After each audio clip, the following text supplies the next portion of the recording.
1, 2, 3, 4.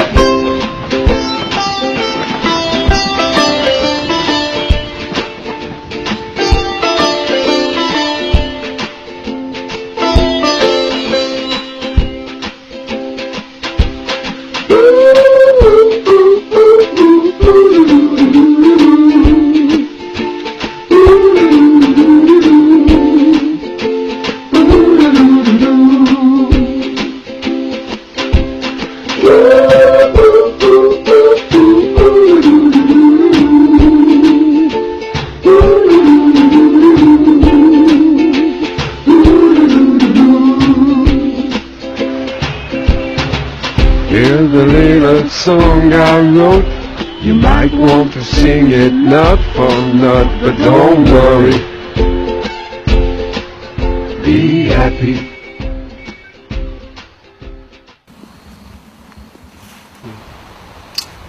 Donc bonjour Philippe, donc on est dans ton jardin, Philippe Forer. Oui. Tu fais un jardin depuis une trentaine d'années maintenant, si j'ai bien compris. Non, plus que 47 ans. Ça fait 47 ans que tu fais de l'agriculture alternative, Ouais, alternative. donc que tu expérimentes des techniques un petit peu alternatives. Et là on va visiter ton jardin, et ça fait combien de temps que tu l'as commencé Ici, 25 ans, dans cette jardin. même manière. Puisqu'il n'y avait pas d'eau ici, j'ai cherché une méthode qui ne consomme pas d'eau du tout. Et je l'ai trouvée maintenant. Donc tu cherchais une méthode qui ne consomme pas d'eau du tout, c'était ça Pas d'eau du tout, oui. ton souci. Les semences, oui, un peu. Et le repiquage, j'arrose un peu. Mais Au moment du repiquage seulement. Oui, seulement. Et après, je couvre bien avec les aiguilles de pin de sapin et ça garde l'humidité.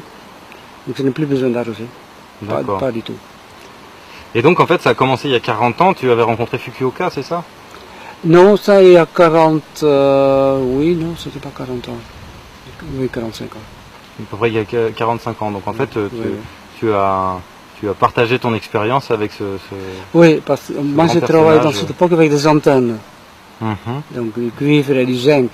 D'accord, donc les méthodes d'électroculture qu'il y avait à cette époque-là déjà. Ouais.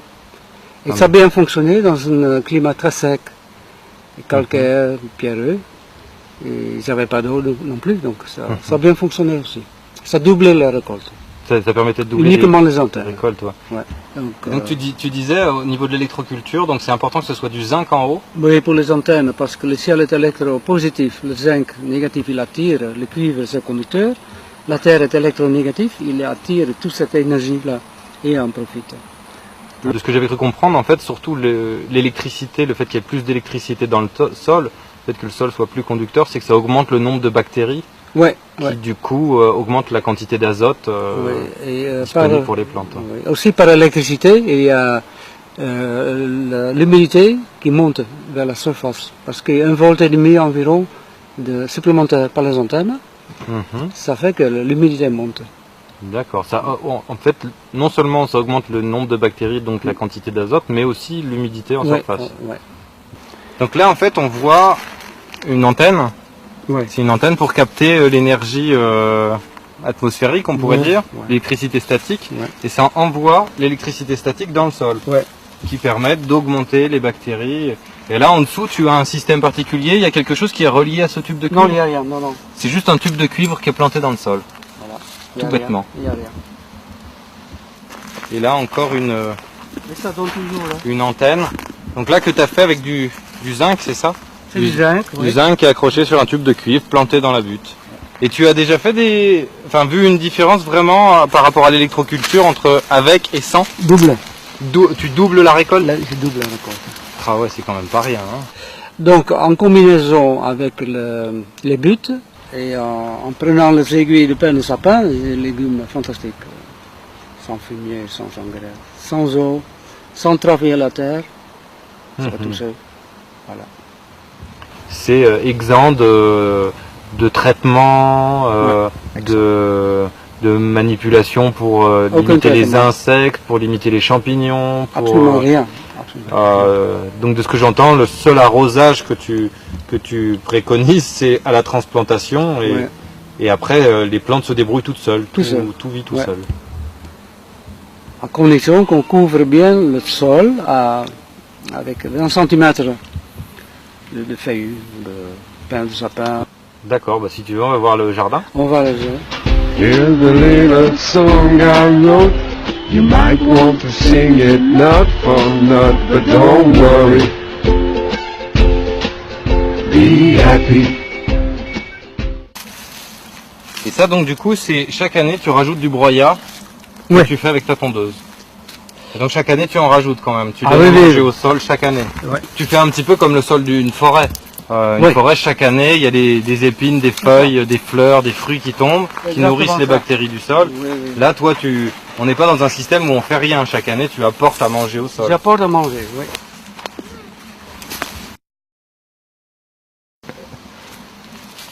Donc là des oignons que tu n'as pas récoltés, j'imagine c'est pour la semence. Non, parce qu'ils sont pas mûrs. J'ai remarqué que quand on récolte les oignons, quand il est fané, il n'est pas encore mûr. Il peut encore presque doubler De taille. de taille quand on le laisse sur terre.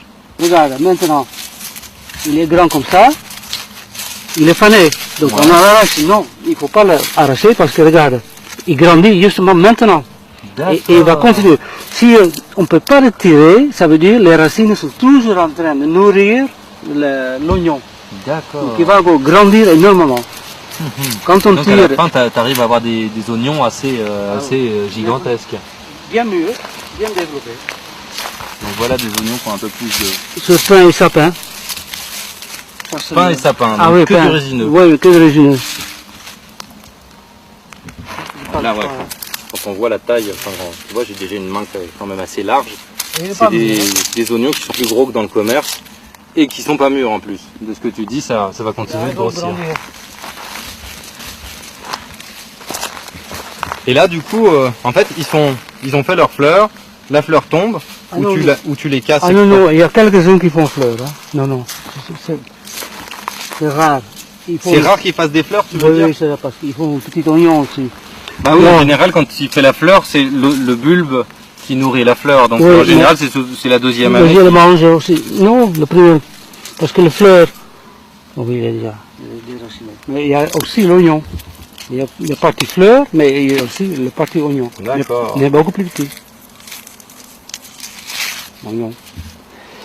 Voilà les tout rouges sur bois. Donc ça, c'est sur quoi comme substrat? C'est de l'herbe, de la... Ah, ça, c'est le mélange de. J'ai tondu hein, la gazon. Donc, de la tonte de pelouse. Oui, que j'ai broyé avec, voit avec, pas un trop, peu, avec un peu de tout. Hein. C'est l'herbe, les écorces, des pins, des sapins, le bois, il y a un peu de tout. Et là, t'as pas de... C'est pas un nid à limaces, tu te fais pas tout manger par les limaces. Maintenant, regarde. Tu transplantes tes choux à partir de quelle taille à peu près? Quand ils font quelle dimension? 15 cm. Une quinzaine de centimètres. Parce que plusieurs fois j'ai transplanté des choux sur mes buts et mes buts c'était vraiment des nids à limaces. J'ai mis beaucoup de broyats, de BRF comme on voit sous tes cassis là. Et toi ça te fait pas des nids à limaçon gris là? Non, parce que si c'est trop petit, ils sont mangés par les limaces. Il Ouais, faut le faut transporter. qu'ils aient une certaine taille. Oui, sinon ça marche pas. Sinon ça marche pas comme C'est méthode. comme avec les poireaux, quand ils sont trop petits, ils sont très difficiles à reprendre. D'accord. Ça c'est le chou de Bruxelles qui va devenir 2 mètres sur les aiguilles de pain. 2 mètres. Il va devenir 2 mètres, il n'est pas encore. Mais il va Voilà, forcément. il Il va devenir 2 est mètres. déjà 50. 1m70 quasiment. Ouais. Et il pousse sur les aiguilles de sapin.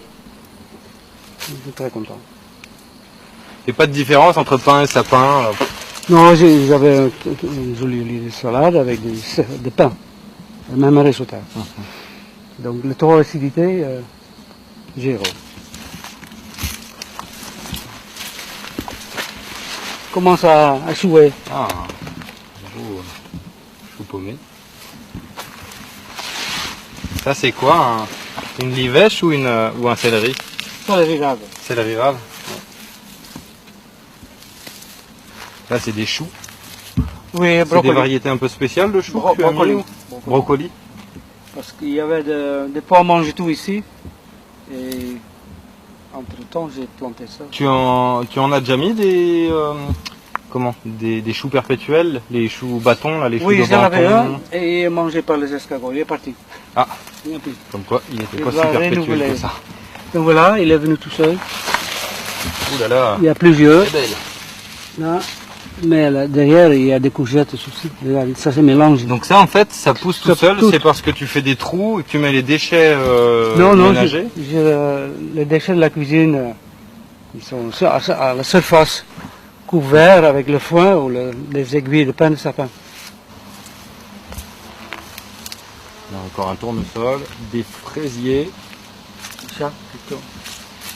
Ça, c'est une betterave, c'est ça qu'on voit derrière, là. On voit une grosse betterave.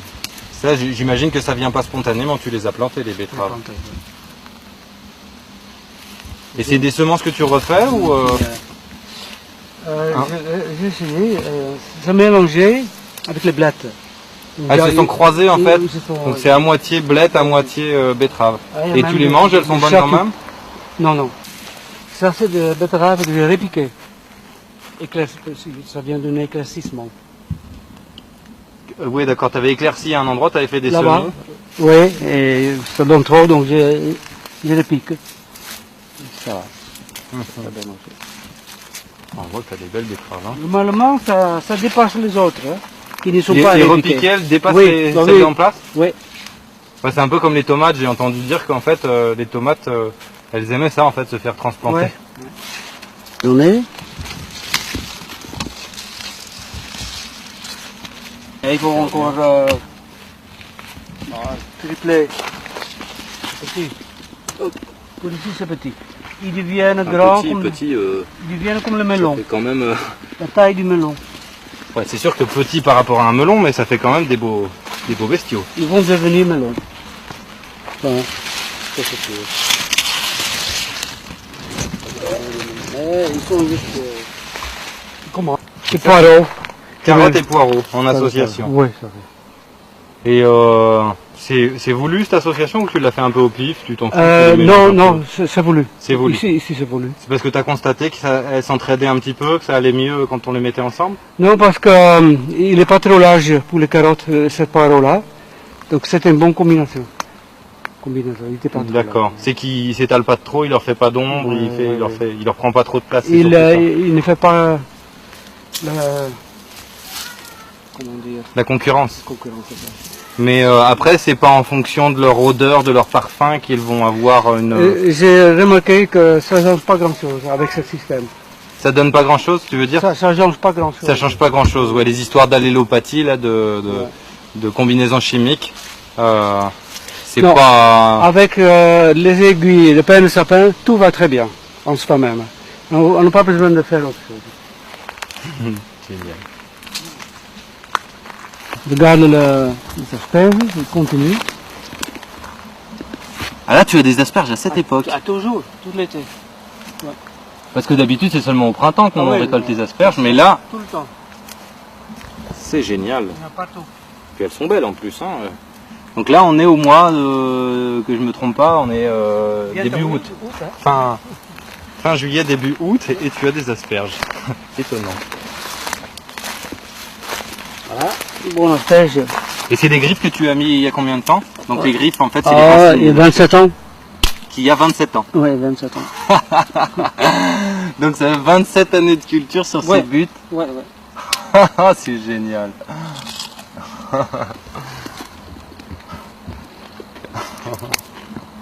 Merci. Elles sont sucrées en plus. Pour ce bois, que Oh du là bois, là, c'est super bon. normalement, on enterre les racines des asperges très profond. Moi, je plante comme n'importe quelle plante. Les griffes, tu les mets à peu près à combien de profondeur? En 10 cm,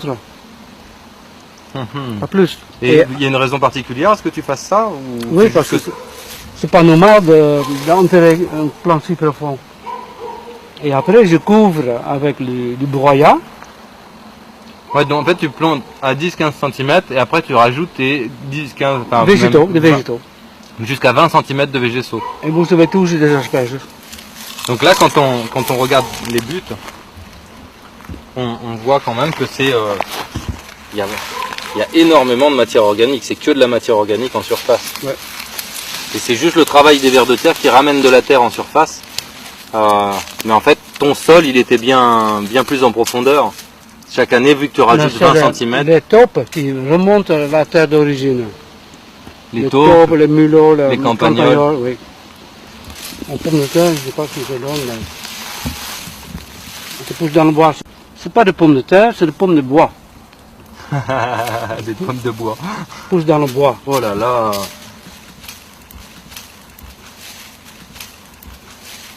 Et super. Et ça, c'est tes semences? Non, c'est sauvage. Ça C'est vient... des sauvages. Ah oui, ça vient tout seul. Chaque année, t'as juste à aller Ça retirer vient, comme ça. il peut récolter à la main, regarde. Tu laisses la grenaille là, ce qu'on Il n'y a rien à faire. Elle est toute petite là. Regarde. Pomme de bois. Qu'on voit ouais, par rapport aux mains là. Ouais. Et donc tout ça Et, sans rien faire. Sans rien à faire. C'est que ajouter le bois. C'est génial. Pomme de bois. L'abondance. Hein, Ah non, c'est l'abondance. Et donc tu as juste à laisser On- les on- petits, on les sait pas petits quoi faire. bulbes, en fait. Chaque année tu laisses les bulbes et ça Mais part. il n'y a rien à faire. Hein. C'est génial. Regardez-moi cette récolte de pommes de terre. Ça. Et là, t'as gratté quoi 25 cm carrés, Ouais. quoi. On sort 3 kg de pommes de terre. C'est génial. Tout est pomme de terre. Et donc, du coup, ça se croise chaque année. Ça se classe, oui, hein, tout de couleur. C'est génial. On se croirait chez ces Polzers. Pas fini, hein. Celle-là, elle est pas fini. monumentale. Hein. La vache, elle pèse au moins 500 grammes, quoi. Facile. Oh là là. Donc, ça, c'est des pommes de bois. Des pommes de bois. Pommes de bois. Pas fini, hein. Là, un pied de patate. Et on voit, c'est les fleurs là qui vont être fécondées, qui vont faire des petites boules. Et c'est ce qui fait que tu as des croisements chaque Oui. année. C'est en fait la semence des patates vont se ressemer, vont faire des nouvelles variétés chaque année. Les pelures peuvent repartir en fait. Ah oui. Même pas le pelure, mais le petit germe qui est dedans. Les germes de pommes de terre. C'est eux qui font la pomme de terre ici. C'est au printemps. Ils ont 1,50 m de haut. Donc des plants de patates d'1,50 m. Et là on voit qu'ils racinent, ils se remarcotent souvent, non? Oui, mais c'est pas le but maintenant. Il peut. Si je le couvre, il va donner des patates partout. 1,50 m, ouais. 1,50 m. En plus. Même plus parce que toi tu Oui, dois bien oui. faire 1,70 m. Je suis 1,70 m. Et là c'est 1,60 m, ouais. Ouais. Des patates d'1,60 m. Ouais. Et ils sont tellement longs qu'ils se sont couchés maintenant. C'est quand même pas commun. C'est tous comme ça. Et ça c'est des patates que pareil qui se ressèment spontanément ou que tu as semé? Cette ligne-là, je les ai plantées. On m'a donné des déchets de patates.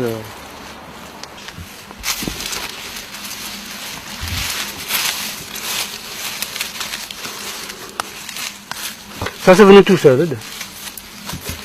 Il n'y a rien fait. Par contre on voit qu'elles sont en surface, elles sont un peu vertes. Oui, oui. Ça en général c'est pas très bon, il y a de la solanine. Ouais. Je me disais ça sent le citron, c'est une mélisse. Ouais. Bon, ça c'est une pomme de terre sauvage. Des pommes de terre sauvages. Pomme de bois.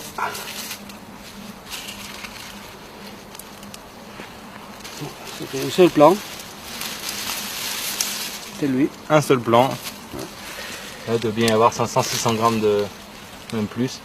Je sais pas, je me rends pas compte. Pas nourri, pas buté, rien. Il est venu tout seul. Juste récolté. Qui est venu tout seul. Entre le concombre tout seul. Peut-être ça donné quelque chose. Oui, ça donne quelque chose. Voilà, pomme de terre naturelle. Sans travail, sans semences. Et donc ça aussi c'est des pommes de terre hybrides, des croisements de plein de sortes. Là, ça c'est un chou-fleur que tu as semé, qui se ressème tout seul. J'ai semé, mais il y a il est croisé avec quelque chose. Donc ils donnent des choux-fleurs petits fleurs. Ils donnent de multiples souffleurs partout. Regarde. Au lieu d'un grand, ils donnent un petit. Au lieu d'un grand, c'est une colonie. C'est petit. Là, il devient normal. Ils avaient ici le chou-fleur de 42 cm de diamètre. 42 cm de diamètre. Oui, oui. Voilà, déchets de cuisine. Hein. Ça, c'est le potimarron. Pourquoi s'ennuyer, hein? Voilà. C'est des courges et des potirons. Et tout est mélangé. Il y a un peu de tout. Surprise.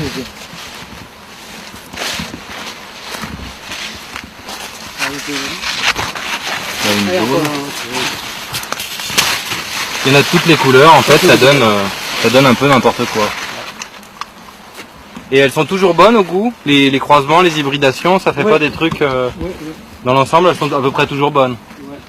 C'est ce que disait aussi Fukuoka, que ça sert à rien d'essayer de garder les semences intactes. Du coup, une année sur l'autre, ça donne des vertes, des jaunes, des rouges, avec des verrues ou sans verrues, mais c'est pas grave. Toi, tu confirmes ça. Ouais. Comme ça sert à rien de sélectionner, comme fait Coco Pelli ou comme faisaient les Amérindiens, ça sert à rien, quoi. Il faut suivre la nature, comment ils l'ont fait des millions d'années, ils n'ont pas sélectionné, ça va tout seul, ça se mélange, et ça continue à vivre. Ça, c'est des haricots nains. Tu disais d'1 mètre de large? 1,50 m de large, ils sont devenus 1,50 m de large. Oh là là, ils croulent sous les haricots. Ils sont allés Quand on voit que là, à la Biocoop, j'ai vu, ça vaut 8,50 € le kilo, ce genre de haricots. Ouais, regarde. Tu as semé quelques haricots? Non, ils sont devenus 2 mètres de large. Une ligne. Une bande fait 2 mètres de large. Il est devenu 2 mètres de large. Et sur bois, pain et sapin. Donc sur bois, pain et sapin, les haricots, ça donne ça. Ouais. Et donc c'est des haricots de tes semences, en fait, j'imagine que tu as dû ressemer. De mes semences, oui. Et que tu as mis en terre directement sous forme de haricots ou que tu as mis en godet et ensuite transplanté? J'ai en godet. En godet et ensuite transplanté. Non. Sinon ça se fait bouffer par les limaces. Non, je l'ai semé sur place. Semé sur place? Ah, sur place. Donc ça veut dire qu'en plus il y a eu l'éclaircissement qui a été fait par les limaces et les escargots. Oui. Et ça donne ça. Tout le monde a mangé un peu, oui. Donc là, c'est quand même la preuve par 9. Hein. Et là, je vois que tu as mis des carottes sur le côté. Oui, ils sont envahis par les haricots et ils seront asphyxiés par les haricots, les carottes. Donc je les ai attachés, pour empêcher qu'ils s'étalent. Oui, pour avoir un peu de carottes. Et donc là encore des tubes de cuivre comme on trouve dans le commerce et une antenne. On ne la voit pas du tout avec le contre-jour. Voilà, il y a des concombres. On la voit pas bien, mais là donc il y a une antenne qui va jusque dans le sol. Ça c'est les tomates qui sont venues tout seuls. Il y a quelques concombres qui sont venus tout seuls. Voilà. Ah, ils sont jolis. Enfin là ils vont commencer à être un peu gros ils vont commencer à être amers là, non? Non, je les aime quand ils sont bien gros et jaunes. Il y a beaucoup plus de jus dedans. Haricots.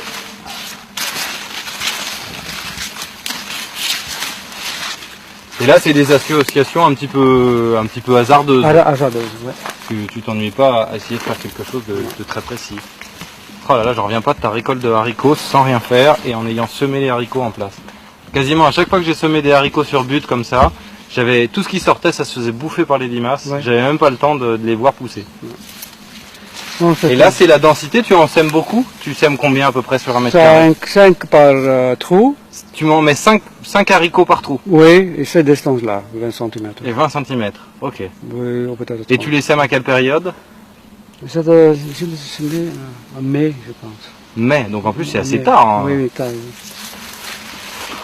J'en reviens pas. Ça c'est venu tout seul, par un déchet de cuisine, je pense. C'est donc encore des potirons, des potimarrons. Qui sont envahis les groseilles. Les groseilles, il reste que ça. Le pauvre groseillier, il n'a pas beaucoup de chance face au cucurbitacées. Pourquoi s'ennuyer à les planter pas semé en février. Il faut le semer un peu dans la neige.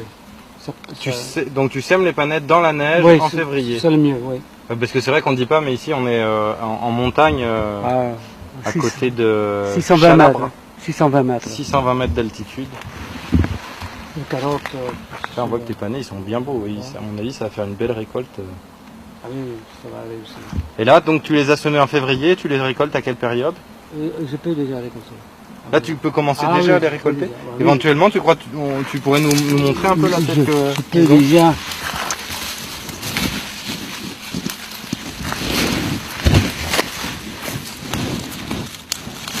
Ouais, ça fait déjà un panet qui est de la taille d'une carotte là. Ouais. Bon, ils font à peu près la taille d'une carotte à cette période-là. Donc on peut les manger là et autrement c'est surtout ta culture d'hiver quoi. C'est les légumes racines pour tenir chaud en hiver. Tomate qui est venue spontanément aussi. Pas le déchet de cuisine. Ça aussi c'est les vieilles tomates et les restes de tomates. Ça, le radis noir, regarde, il est venu tout seul aussi. Pas le déchet de cuisine. Parce qu'il y avait des graines dedans. Bon, ça c'est des aubergines, non? Des poivrons? Des poivrons même. Poivrons. Ouais, ils souffrent, le climat est trop froid ici. Oui, ils ont un petit peu de mal, la montagne. Ouais, une tomate verte, mais... Alors les tomates tardives, toi tu... C'est les tomates, le plan qu'on m'a donné. Mais quand les tomates restent vertes en automne, tu as une technique non, pour les garder? Parce que moi j'avais trouvé une astuce, c'est de les emballer dans du papier, les mettre à la cave, et on peut les manger jusqu'en janvier comme ça. Oui, on peut aussi prendre les racines attachées au plafond. Les prendre avec les racines et les accrocher au plafond, et elles continuent de mourir dans la cave. Oui.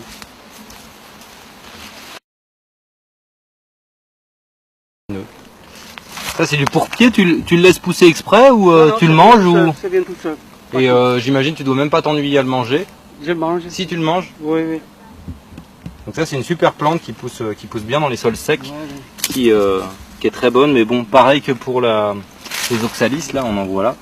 C'est pas super bon pour les reins, faut faire attention, faut pas en manger tous les jours. Voilà.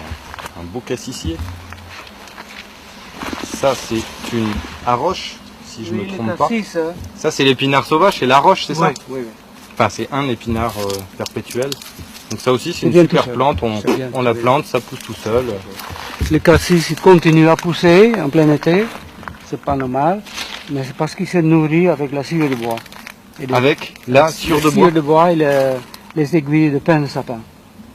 Donc ça les cassissiers en fait pour les reproduire c'est tout simple, on les coupe, on les met dans le sol et ça repart tout seul. Ça se bouture très très facilement. Ça c'est quoi? C'est des consoudes?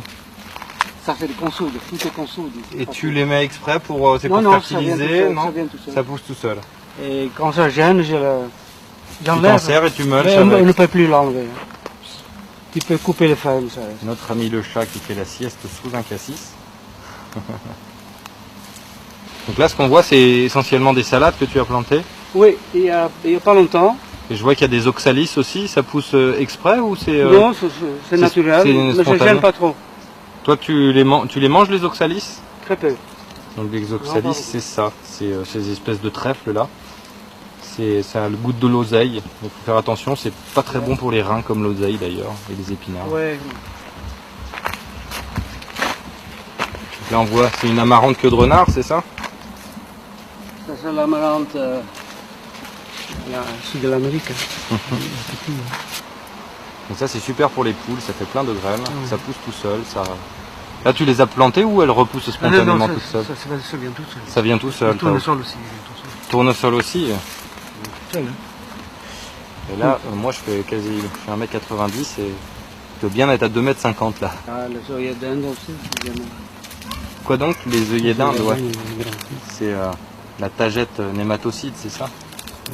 Et ça, c'est la courgette qui sont venus tout seuls avec les déchets de cuisine. Donc ça pousse spontanément. Ah oui, c'est spontanément. On voit de belles courgettes. Il n'y a pas seulement de courgettes, il y a aussi des petits marrons qui sont aussi dans les déchets de cuisine.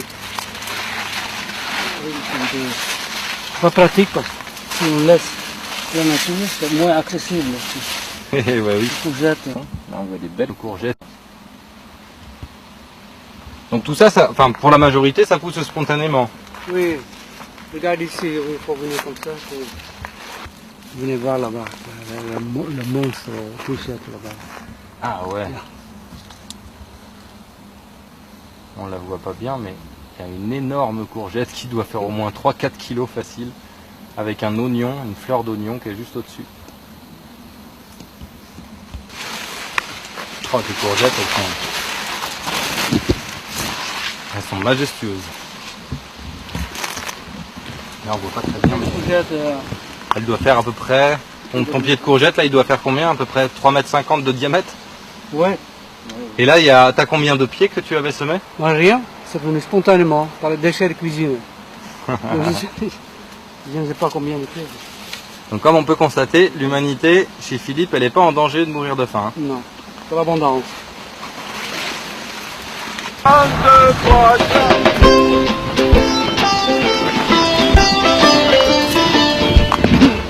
Le jungle de légumes.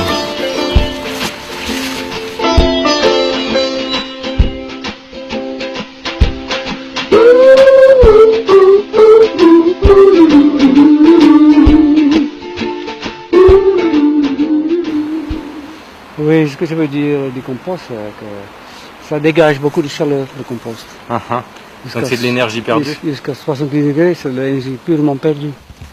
En tout temps, on pouvait utiliser cette matière. Cette énergie, tu veux dire, ce qui a été transformé en chaleur, c'est des légumes en moins. Ouais. Parce qu'il y a, bien sûr, il y a un compostage naturel maintenant dans le sol. Et ça dégage une chaleur lente. Il y a toujours un peu plus de chaleur. En plus, le compost, c'est une matière morte. 70 degrés, c'est pasteurisé. C'est mort. Les vers de terre n'aiment pas le compost. Il n'y a plus rien à manger pour les vers de terre. Donc ils ne vont pas travailler la terre pour vous. Si on donne la matière non compostée, là vous donnez le travail aux vers de terre. Et c'est eux qui travaillent le sol pour vous. Même semer avec la lune, ça ne sert à rien. Même semer avec la lune, non. Tu sèmes n'importe quand. N'importe quand. Ça va bien. Ouais, après, toi, ta ligne directrice, c'est surtout le feeling qui fait que tu sens que c'est le bon moment par rapport au temps. Ouais. C'est surtout ça qui t'importe, plus qu'une histoire de lune et de saison. Là. Ça, c'est des semis de salade, c'est ça? Oui, je pense que... Ça, que tu fais dans des gobelets en plastique. Des endives l'hiver, oui. Du coup, tu nous as pas dit tout à l'heure, qu'est-ce que tu mets dans tes godets? Tout à l'heure, on a vu que quand on transplantait les salades, il y avait du terreau. C'est du terreau. Et ce terreau qui reste sur place déjà 2 ans, mais c'est pas du terreau, c'est des aiguilles de sapin et de pin. Donc ça n'est que des aiguilles de sapin et du pain, ton terreau. C'est que des résineux, des terres de résineux. Parce que souvent, on dit que le fait de faire monter le compost à 70 degrés, ce qui est bien, c'est que ça tue toutes les graines, ça tue toutes les germes, les maladies. Il ne faut pas. Mais toi, du coup, dans tes godets, vu que c'est que des écorces des épines de pin. Oui, même les écorces, il y a des écorces aussi. Mais du coup, c'est peut-être ça qui fait qu'il n'y a pas de graines dedans. Comparé à un compost, par exemple, des déchets de légumes, les déchets de légumes, il va y avoir tout un tas de graines qui viennent des légumes. Mais ça ne me dérange pas du tout. Toutes ces graines. Ça donnera des légumes. Ça donne des légumes. Dans le plus cas des cas, il y a des légumes. Des très belles légumes. Oui, tout à l'heure, tu disais que les poireaux, les seules plantes que tu arrosais, c'était les poireaux quand tu les transplantes, quand tu les repiques. Donc quand ils ne sont pas en godet, vu qu'ils ne sont pas en godet... Tout ce qui n'est pas en godet, j'arrose. Jusqu'au moment que je vois qu'ils sont bien pris.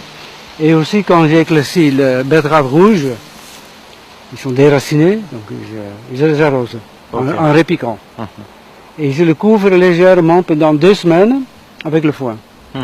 Parce que quand il y a le soleil, c'est beaucoup trop fort pour une betterave repiquée. Il va mourir. Donc je couvre la betterave légèrement.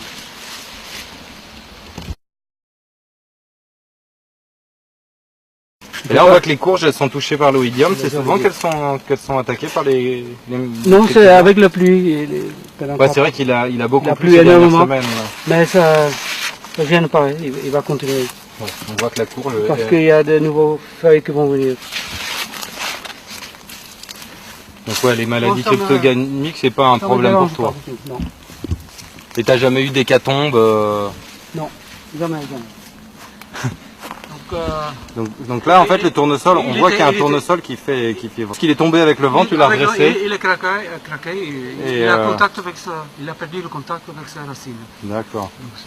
Et à part ça, autrement, ça t'arrive pas d'avoir des plantes comme ça qui d'un seul coup, plouf, se mettent à faire la gueule.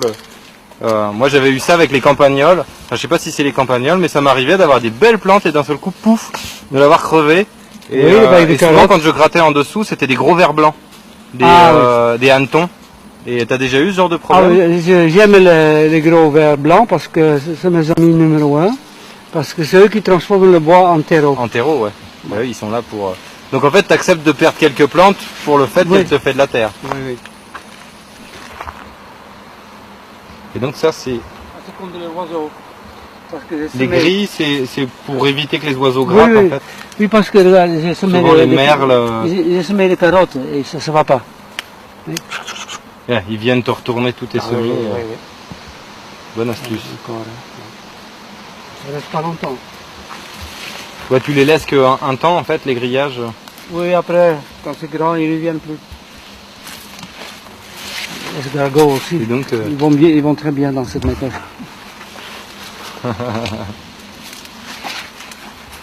Nos amis, les escargots.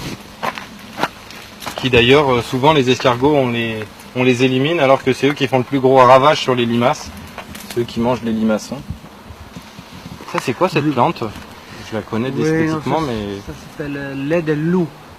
Lait de loup? Oui, il paraît que c'est bon contre le campagnol, contre le topera. Ouais, t'es pas trop embêté par les campagnols ici? Oui. Je sais que tu m'avais dit que tes panais, ils se faisaient panais, dévorer par les... Oui, ils sont rongés. Ouais. Par les campagnols. Et que tu arrivais à avoir des panais d'une taille assez importante. Cet hiver, tu me disais que... Oui, je sais pas que c'est ça, 40 cm. 40 cm, ouais, quand même, des beaux panais, quoi. Voilà les canaux de campagnol, plein de galeries. Donc qui t'aère ton sol et qui fait que... Mais les dégâts limités, j'ai toujours assez de légumes. Ouais, tu as des pertes à cause des campagnols, mais dans l'ensemble, en fait, c'est plus des amis qu'autre chose, des auxiliaires. Ouais, ils travaillent la terre aussi. C'est eux qui bossent, qui travaillent la terre à ta place. Just when you worry, your face will frown, and I will bring everybody down. But don't worry, be happy. Don't worry.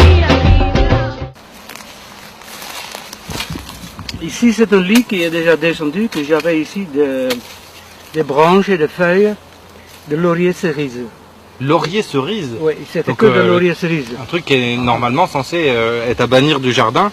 C'est justement très bon. J'ai des résultats exemplaires avec ce matériau. Mais il y a 10 ans, donc ils sont consommés maintenant.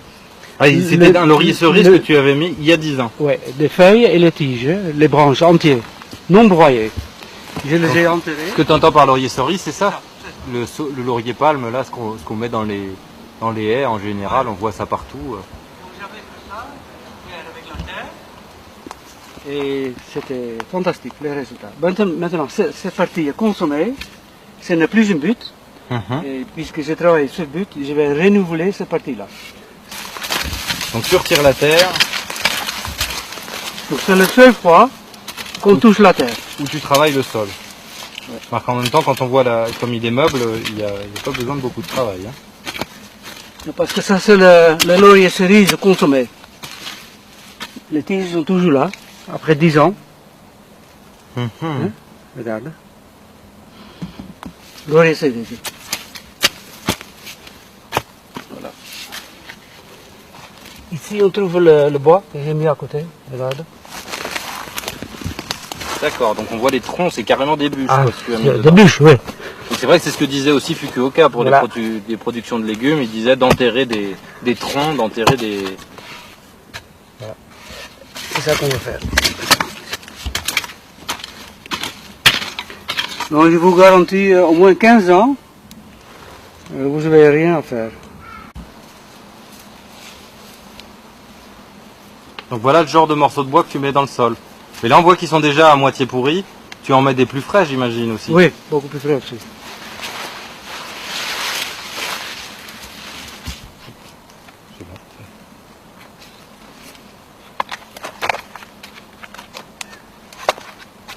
Donc là c'est essentiellement du bois mort que tu vas mettre.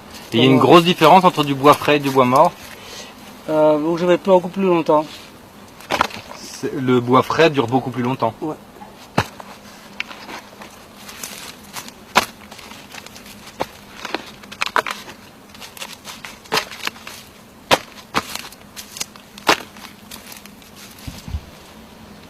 Aiguille de sapin. Donc ça c'est que des aiguilles de sapin que tu vas récolter sous les sapins tout bêtement. Oui, oui, oui. Donc ça c'est pour remplir le vide entre les bois. Il faut le moins possible. Il faut pas qu'il y ait de trous d'air. Pas trop, pas trop. Il faut que ce soit humide aussi. Bien frotter entre les bois. Donc là tu as mis les écorces qui sont, enfin les aiguilles qui sont humidifiées ou tu les as humidifiées? humidifiées? Non, c'est la pluie qui l'a fait. Il est en tas, donc une fois humide, il reste humide. D'accord. C'est juste ça. Déchets de cuisine. Maintenant, les déchets de cuisine. Tu les as laissés fermenter ou non, non, non, non, il faut éviter. C'est le déchet de cette semaine. D'accord. Donc chaque semaine, en fait, tu fais un petit morceau de butte pour les années suivantes. Je le pose un peu partout. Quand je pense qu'une plante a besoin un peu plus d'humidité, je vide le sol à côté. Et je couvre... Ah, tu vides donc le jus de légumes comme ça à côté des plantes et ça les fait pas crever. Comme la nature fait aussi. Il n'y a pas de viande dedans, c'est que des végétaux. Mais ça pourrait faire un excès d'azote ou un... Non, non, ça n'existe pas. C'est du fantasme agronomique. Non. Excès n'existe pas dans la nature. Avec les filtres à café, le café. Donc voilà ton deuxième outil, la pelle. Donc il y a le faire à la main. Le croc et la pelle.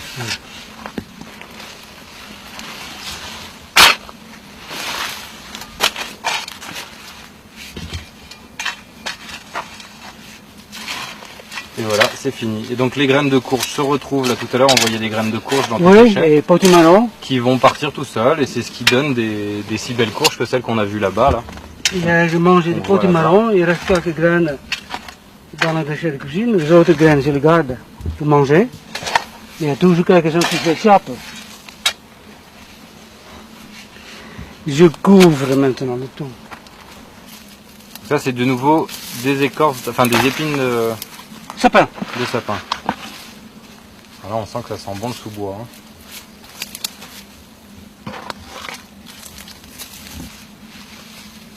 Je couvre avec le foin parce que sinon les oiseaux vont gratter là-dedans parce que c'est plein de verre. Je mange le verre de terre. Couche de foin. Donc le blouson de la butte. Et là c'est essentiellement pour les oiseaux. Ça c'est pour les oiseaux, oui, ça aide aussi à couvrir, mais on peut faire... pour empêcher aussi que les herbes poussent dans l'ensemble, enfin dans l'absolu. Ça va pousser parce qu'il n'y a pas de terre. Donc il n'y a pas de mauvaises herbes, même quand le foin est plein de graines. Et s'il y a des graines qui vont germer, on peut le facilement enlever parce que c'est très souple la terre. Ouais, vu que la terre est très légère, on désherbe très facilement. Donc maintenant c'est prêt à planter. Donc là elles sont un peu petites. Ils sont petites, mais ça va. Mais elles vont partir quand même. Ouais. Tu penses que... Oui, il manque un peu de lumière parce que les haricots le ricin, les ricins, il y a monstrueux. Voilà. Il se fait le trou. Tout bêtement comme dans la matière, hein, c'est des aiguilles de pelle de sapin.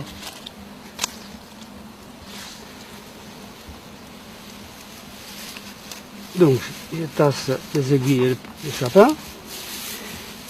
Le plus proche, le foin, comme les oiseaux, et c'est tout. Et voilà, et c'est fini. Et donc là, tu viens de nous faire une butte pour à peu près une vingtaine d'années de culture. Oui. C'est ce que tu disais, 15 à 20 ans facile. Parce que le bois était déjà avancé. Là, le bois est déjà un peu pourri. 15 ans. Donc plutôt une quinzaine d'années. Il n'y a que à ajouter. 15 ans, ouais. Bon, les enfants, ils seront pas encore à la fac, mais pas loin. Ouais. Il n'y a que ajouter le foin, ou tout ce qu'on a, des broyats, n'importe quel végétal. Tout est bon, il n'y a aucune exception. Comme de ce que dit Sepp Holzer, on peut mulcher avec du carton, on peut... Tu as déjà essayé le carton? Non, mais je ne sais pas le corps qui est dedans, si c'est chimique. Ouais. On ne sait pas trop ce que c'est, quoi. Ils disent que c'est pas toxique, mais... Non, il y a aussi l'encre, hein, c'est imprimé, donc on ne sait pas ce qu'il y a dedans. Et donc toi, tu dis, c'est à partir du moment où c'est des déchets verts, résineux, laurier cerise, laurier tout sauce, tout est bon. Même le thuya est très très bon. Même le thuya, qui est réputé pour avoir la tuyonne et... Très très bon le thuya. Les résultats fantastiques. Donc là, donc là, on est en août, donc ça va faire des salades d'hiver. Oui. Et là, tu vas juste arroser à peine à la transplantation. Non, cette fois-ci, non. Que les semences que je vais arroser. Ça, je ne vais pas arroser du tout. Non. Là, tu n'arroses pas du tout. Bien. Ça garde que l'humidité de tes épines de pin qu'on a vu tout à l'heure, qui était assez humide. Non, absolument rien. Aucun arrosage. Aucun entretien. Terminé. Et d'ici quelques jours, ça va donner des salades comme celles qu'on voit à côté, c'est ça? Oui, ça c'est... Oui, il y a déjà 2 semaines. Et voilà, c'est tout. Bon, c'est vrai, il faut avoir beaucoup de matériel au départ. Mais après, beaucoup de matériaux, tu veux dire, de matière organique. Faut juste s'organiser à avoir les matières organiques, mais là, on a quand même une belle démonstration, c'est pas compliqué. Tout le monde les jette, la commune les jette, on les brûle. C'est très facile d'y avoir. Il suffit une petite remorque ou quelque chose comme ça. Donc quand on voit on a tous les voisins de jeter chez lui dans le jardin, tout ce qu'ils jettent. Mais quand on voit souvent sur les plateformes de compostage des villes, tu sais, où ils mettent du broyat, ils broient tout et ils mettent des gros tas. Et souvent on voit, on sent ça a une odeur un peu acide, ça n'a pas l'odeur de sous-bois de tes épines de pin quand même. Ça aussi tu conseillerais de pouvoir on peut le prendre. Du moment que c'est des matières organiques. Oui, je conseille de le prendre, oui. Et donc, parce que le trop acidité dans le sol, selon moi, n'existe pas. Parce que tout de suite, il y a des petits vers. Des bactéries, des champignons qui régulent. Qui neutralisent le trop de tout. Je n'ai jamais vu qu'une plante qui souffre de trop acidité. Tout le monde va très bien. In every life, we have some trouble. But when you worry, you make it double. Don't worry. Be happy. 20 cm de broyat, sciure de bois, n'importe quoi. Tout est bon. Déchets de cuisine. Broyat? Le broyat, c'est des feuilles broyées avec la tondeuse à gazon. Ah oui, je me souviens que tu me parlais de cette méthode-là, donc on peut faire du BRF sans broyeur. Sans broyeur, oui. C'est vrai que c'est quand même assez cher un broyeur, c'est beaucoup d'investissement, ça fait un bruit infernal. Ça va beaucoup plus vite avec la tondeuse à gazon. Et donc c'est une tondeuse que tu retournes, enfin tu la mets à l'envers, comment tu fais? Non. Tu l'enfournes là où normalement l'herbe sort? Oui, je fais un tas de déchets végétaux et je rentre la machine. Et ça va tout seul. Comment ça, tu rentres la machine? Tu passes par-dessus comme au gyrobroyeur, quoi. Oui. D'accord. Parce que très souvent on entend parler du BRF, je me souviens d'entendre dire que le BRF de résineux c'était presque toxique pour le sol, n'exagérons rien, mais qu'en tout cas au niveau de l'agriculture c'était pas intéressant et que ça donnait de très mauvais résultats. Donc toi tu confirmes qu'avec les résineux on peut avoir de très bons résultats?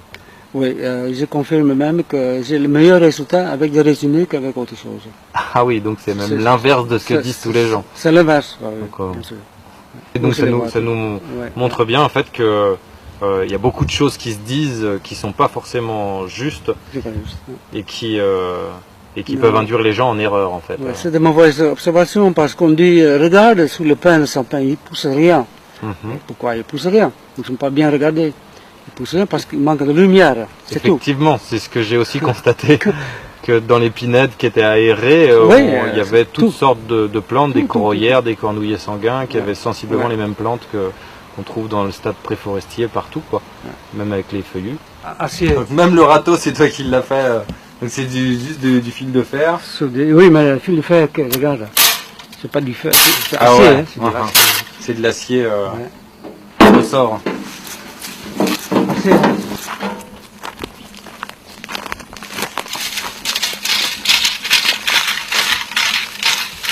Donc voilà ta matière première. Donc là on est à 100 mètres de la maison.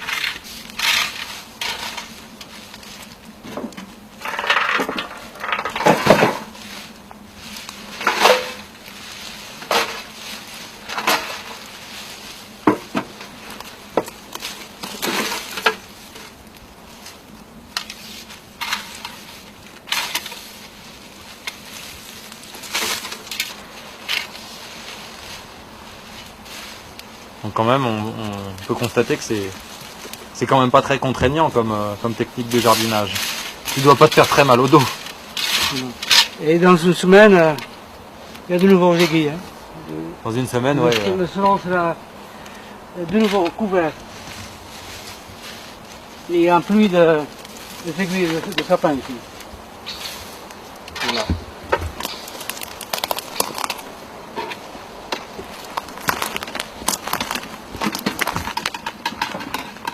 On met à côté des plantes comme ça. Ça, c'est l'entretien. Donc ça, à la fois tu t'en sers pour fabriquer tes buts et après pour entretenir. Entretien, c'est ça. Et tu fais ça au printemps, en été, n'importe quand. Toute l'année. S'il y a de mauvaises herbes, on le couvre. On n'enlève pas les mauvaises herbes, on le couvre avec. Parce que les oxalis... On couvre tout. Il n'y a pas autre chose. Pas autre chose à faire. Et ça par contre toute l'année. C'est pas seulement au printemps ou seulement...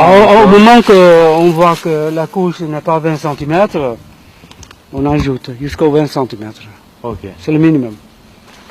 Donc là tout ça c'est tes herbes de tonte, ton foin. Ça c'est le foin que j'ai coupé ici. C'est tout ce que tu as coupé sous les... Oui, et je couvre les bordures avec le foin contre les oiseaux. C'est juste pour empêcher qu'ils grattent, c'est ça? Ouais. Et quand les carottes et les poireaux sont assez grands, je couvre le sol avec le foin entre les deux ou avec les aiguilles de pain de sapin. Ça. Donc tu attends que Voilà, les carottes soient assez grandes. Oui. Donc là on voit c'est vraiment du terreau que tu es en train de mettre, enfin, c'est pratiquement décomposé. Le pain de sapin. Et dès qu'elles sont assez grandes, en fait tu les butes. Je les pose comme ça. Et c'est tout. Après, terminé.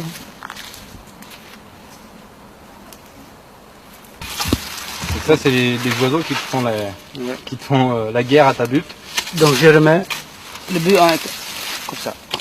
Donc c'est le seul entretien que tu as C'est sur le tes seul buttes, entretien, tu oui, remontes les allées sur le Ouais. bord des buttes, c'est tout. C'est tout. Là où les oiseaux ont descendu. Ouais. Sinon les grillages.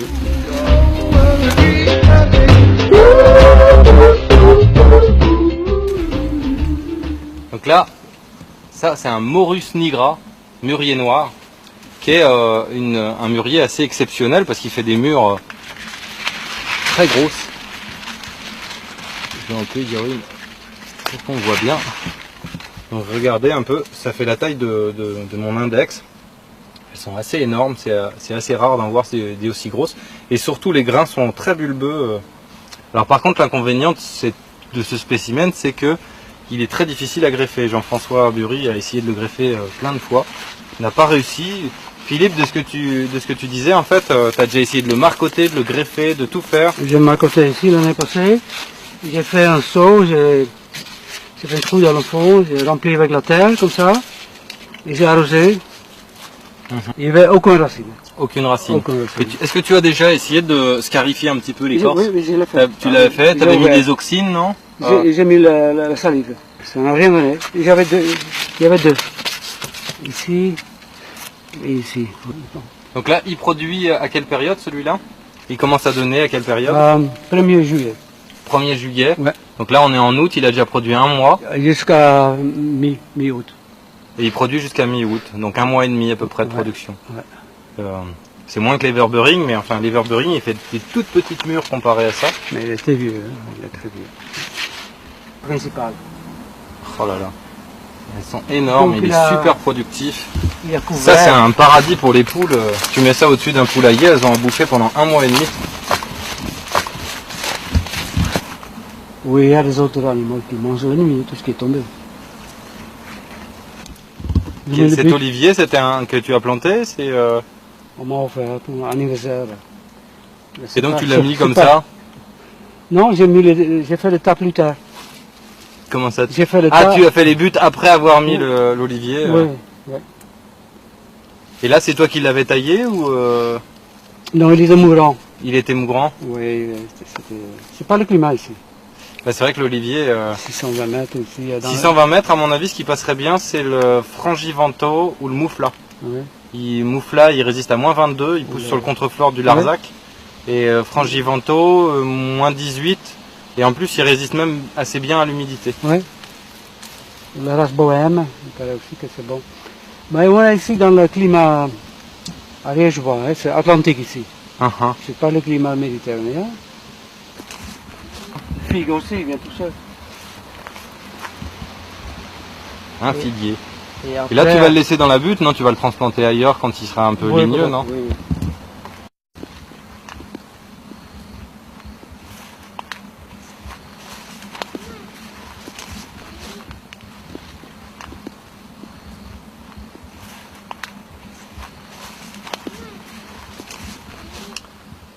Et ben vraiment, merci beaucoup Philippe, merci pour ton travail, merci pour tout ce que tu nous apportes comme simplicité.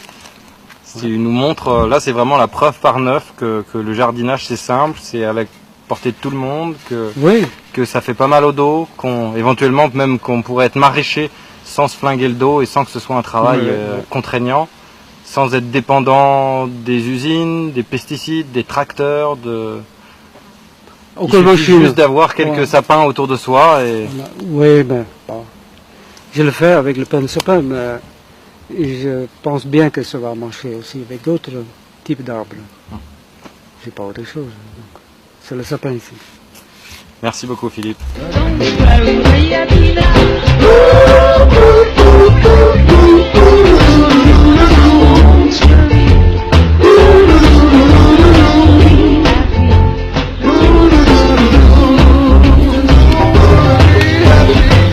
Avec les aiguilles et le pain de sapin, tout va très bien.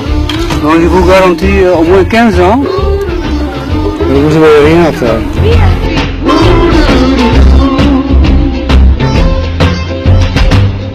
Got no cash and got no style, and got no get to make you smile, but don't worry.